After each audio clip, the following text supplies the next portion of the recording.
Welcome to Kenton's videos. Enjoy the video. Gather your tools before you begin to avoid interruptions. Use a Torx T8 security screwdriver, a plastic pry tool, tweezers, and a replacement thumbstick module. Work on a clean, static-free surface and under good light to see small parts. Place screws and buttons into a small magnetic tray or container to prevent loss. Disconnect any cables and remove the AA batteries or battery pack before you open the controller. Keep a camera or phone ready to photograph each step if you want extra guidance. Flip the controller and locate all 5 Torx T8 screws, including the one under the sticker.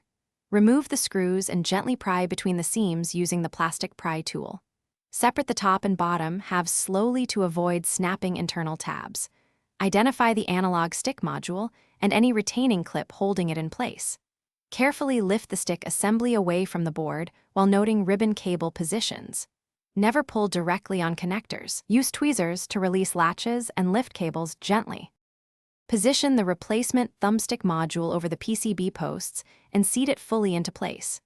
Reapply any retaining clip and confirm the module sits level with surrounding components. Reconnect ribbon cables and press latches carefully until you hear a click.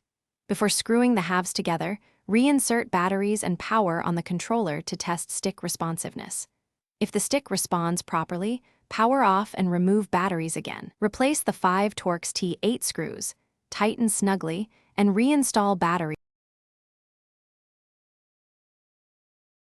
Thanks for watching. Consider subscribing if we helped you.